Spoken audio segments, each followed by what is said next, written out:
22 करोड़ पाकिस्तानियों को सलाम पाकिस्तान और सरहद से उस पार 125 करोड़ हिंदुस्तानियों को आदाब। दोस्तों, आज का ये मैसेज मैं अपने दिल की बात आपसे करना चाह रहा हूं, इसलिए इसको वो लोग जो हर मामले को धर्म और मजहब की ऐनक से देखते हैं और जो दूसरों की बात को सुनने और बर्दाश्त करने की सकत नहीं है, वो भले इस वीडियो को ना देखें। और वो लोग जो लोग इमोशनली हर बात पे जय हिंद और पाकिस्तान जिंदाबाद लगाते हैं, वो भी भले इस प्रोग्राम को ना देखें। आज की ये मेरी बात सिर्फ और सिर्फ इंसानों के लिए है, इंसानियत की बेस के ऊपर है। और सरहद के इस पार 22 करोड़ और सरहद के उस पार 125 करोड़ इंसानों के लिए है। दोस्तों, सरहद या सीमा, बॉर्डर, ये होते हैं मुल्कों के दरमियान एरिया को डिफाइन करने के लिए। अगर हम वर्ल्ड मैप पे नजर दौड़ाएं तो दुनिया में बेशुमार ऐसे बॉर्डर्स हैं जिन्हें हम फ्रेंडली बॉर्डर्स कहते हैं, जहां पे दोनों मुल्कों के लोग आकर हैंडशेक करते हैं, वॉलीबॉल खेलते हैं, पिकनिक मनाते हैं, चाय पीते हैं और वापस चले जाते हैं। अमेरिका और कनाडा का बॉर्डर आपके सामने है, बेल्जियम और बहुत से ममालिक जो पीछे आपको स्क्रीन पे नजर आ रहे होंगे। क्योंकि बॉर्डर्स और सीमाएं अपने अपने एरिया को डिफाइन करने के लिए होती हैं। लेकिन ऐसे में इसी दुनिया में 150 करोड़ इंसानों के दरमियान एक बॉर्डर ऐसा भी है जहां पे हर साल और पूरा साल एक अजीब सा तमाशा मनोरंजन के नाम पर, देशभक्ति के नाम पर और हुब्बुल वतनी के नाम पर रचाया जाता है।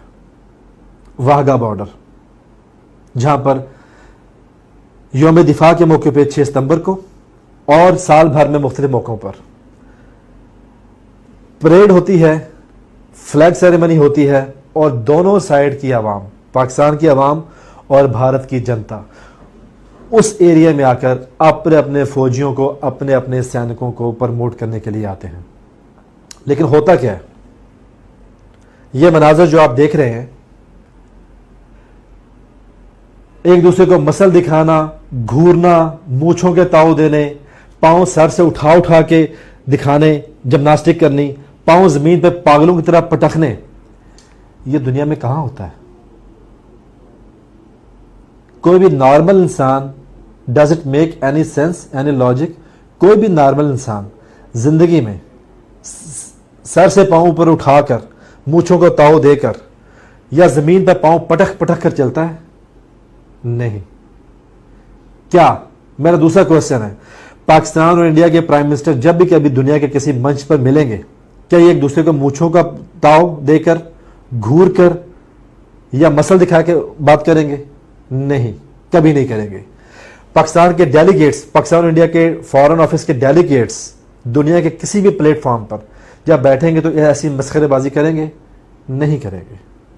ये कर ही नहीं सकते, क्योंकि अगर ऐसा करना भी चाहें तो एक पावर है, सुपर पावर अमेरिका। वो दोनों मुल्कों की सरकारों को कान से पकड़कर अच्छे बच्चों की तरह एक जगह पर बिठा देती है और उसके बाद फिर पीस, अमन और शांति की बातें शुरू हो जाती हैं। तो फिर जनता ही बेवकूफ क्यों बने? इस पूरे मसखरेपन की फ्यूल दोनों देशों के फौजी और नागरिक क्यों बने? मीडिया इस पूरी सिचुएशन को फ्यूल देता है, कॉर्पोरेट वर्ल्ड इसको फाइनेंस करती है। और एक अजीब तमाशा, हमारे पाकिस्तान के फौजी भी और भारत के फौजी भी एक दूसरे को घूर कर, बाजू दिखाकर, मसल्स दिखाकर, टांगे पटक कर, मूंछों के ताव, does it make any sense?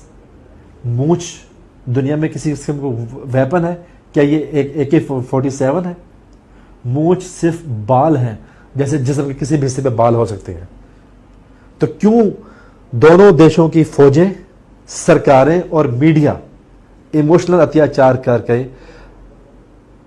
Real issues से 150 करोड़ आवाम को, जनता को उससे नजरों के हटाने में लगा हुआ है?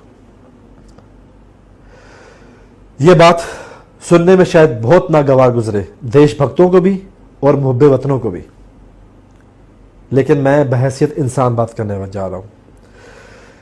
यह बात जितनी सुनने में बुरी लगती है, मुझे कहने में उससे भी ज्यादा बुरी लग रही है। लेकिन जनाब, जाहिल माशरों में, जाहिल सिस्टम में ऐसे मजमे लगाकर बटेरों की, मुर्गों की और कुत्तों की और जानवरों की लड़ाइयां करके तमाशा और मनोरंजन देखा जाता है, जैसे ये बॉर्डर के ऊपर, वाघा बॉर्डर के ऊपर हमें दिखाया जा रहा है। दोनों तरफ फौजी हैं, इंसान हैं। डुल्ला कीड़ियां दा लख मन आटा, डुल्ला कीड़ियां दा लख मन आटा, मावां दे इतने पुत डिग पे, पैंदा मावां नूं तो दोवे बन्नी काटा। इस पंजाबी के शेर का उर्दू और हिंदी में आसान अर्थ, आसान तर्जुमा यह है कि चाहे फौजी सरहद के, उर्दू और हिंदी में आसान अर्थ, आसान तर्जुमा यह है कि चाहे फौजी सरहद के इस पार गोली से गिरे, चाहे रेखा के, सीमा के उस पार गिरे, दोनों सूरतों में दोनों मुल्कों की सरकारों के लिए तो एक एक फौजी गिरता है। किसी को महावीर चक्र दे दिया, महावीर चक्र देकर, निशाने देकर, उसकी डेड बॉडी को झंडे में लपेट कर तमगे देकर उसकी फैमिली को दे दिए जाते हैं। लेकिन हकीकत में चाहे पाकिस्तान का फौजी गिरे, चाहे इंडिया का, उस दिन कुछ बच्चे अनाथ और यतीम होते हैं। उस दिन एक औरत विधवा और बेवा होती है। उस दिन एक मां की गोद उजड़ती है। एंड ऑफ द डे दोनों मुल्कों के देशों में सरकारों ने भी और फौजी जर्नैलों ने भी यहां पे कमाने के बाद अपने एसेट्स वेस्टर्न कंट्रीज में जाके बनाने और वहां अपने लाइफस्टाइल वहां पे उन्हें गुजारना है। मरेगा दोनों साइड पे आम जनता और आम आदमी। इसलिए for God sake, as a human, as a citizen of Pakistan, as a citizen of the region, मैं ये रिक्वेस्ट करता हूं दोनों देशों की सरकारों से, दोनों देशों के मीडिया से और दोनों देशों की फौज से, इस नाटकबाजी को बंद कीजिए। इससे कोई भी पॉजिटिव रिजल्ट नहीं आ रहा। एग्रेशन दिखाने से के मनाजर बार बार दिखाकर उसमें से आप पीस और शांति नहीं निकाल सकते। मुकाबला ही करना है तो मुकाबला कीजिए। दोनों मुल्कों में पैदा होने वाला हर बच्चा IMF का मकरूज पैदा हो रहा है। दिखाने हैं मसल तो पैदा होने वाले बच्चे के डिलीवरी चार्जेस से लेकर 2 साल तक उसके दूध, उसके न्यूट्रिशन का खर्चा उठाने के मसल दिखाइए। दिखाने हैं मसल्स तो दोनों देशों के आवाम को पीने का साफ पानी प्रोवाइड करके दिखाइए। दिखाने हैं मसल्स तो दोनों देशों में वो मैयज उठाइए, वो जमीनों पे पैर पटक पटक के और सर से पैर उठा उठा के हमें मत दिखाइए। दिखाने हैं तो वो स्टेप उठाइए जहां पे दोनों मुल्कों के आवाम को, दोनों मुल्कों के नौजवानों को गल्फ कंट्रीज में, यूरोपियन कंट्रीज में, परदेश में जाकर 2-2 साल, 3-3 साल तक रोजगार के लिए ख्वार ना होना पड़े। दिखाने हैं मसल्स तो इकोनॉमी में दिखाइए, IT में दिखाइए, डेवलपमेंट में दिखाइए। आज ये रीजन, इंडिया और पाकिस्तान का रीजन, इंटरनेशनल प्लेयर्स के लिए वेपन बेचने वाली सबसे बड़ी मंडी बन चुका है। और हमारे ये तमाशे जिसको मीडिया फ्यूल देता है, दोनों मुल्कों की सरकारें और फौजें इसको इनकरेज करती हैं। और इमोशनल आदमी, चाहे बॉर्डर की साइड इस पार हो, सीमा के उस पार हो, जय हिंद पाकिस्तान जिंदाबाद करके रियल इश्यूज से आंखें चुरा रहे हैं। आज भी अगर ये दोनों देश, दोनों मुल्क की सरकारें और फौजें अकल के नाखून लें, एक 10 साल का, 20 साल का ऐसा कोई एग्रीमेंट कॉन्ट्रैक्ट कर लें कि आज के बाद हम लोगों ने एग्रेशन को और वेपन्स को प्रमोट नहीं करना, जंग को प्रमोट नहीं करना। ये रीजन जो है इंडिया और पाकिस्तान का, 150 करोड़ आवाम का, अमेरिका, कनाडा, USA और यूरोप के कई मुल्कों से ज्यादा डेवलपमेंट और पोटेंशियल यहां पे मौजूद है, क्योंकि यहां के लोग सबसे ज्यादा पढ़े लिखे लोग हैं, हार्ड वर्कर हैं, हर तरह के मौसम में मेहनत करने वाले हैं।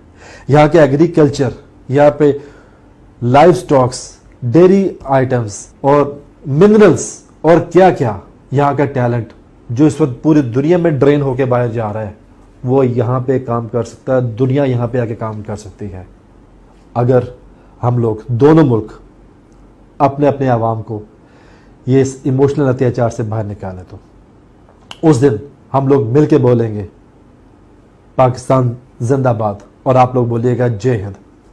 जब तक हम दोनों मुल्कों के आवाम के पास पीने का साफ पानी नहीं है, हर पैदा होने वाला बच्चा मकरूज पैदा हो रहा है, देना ही है तो दीजिए अपने शहर के हर बंदे को लाइफ हेल्थ इंश्योरेंस।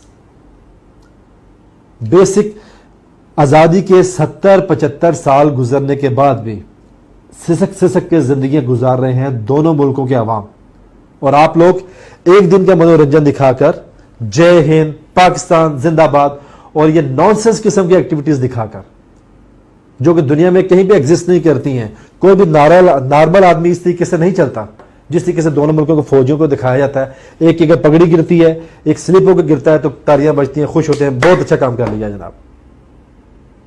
हम लोग तमाशा बने हुए हैं पूरे जग में। मेरी इस बात को वो लोग बहुत अच्छे से समझेंगे जो लोग अपने मुल्क से बाहर प्रदेश में काम करते हैं, चाहे वो गल्फ कंट्रीज में कफीलों और अरबाब के नीचे रह के काम करते हैं, चाहे वो यूरोप में एक थर्ड लेवल के सिटीजन के तौर पे काम करते हैं। इसलिए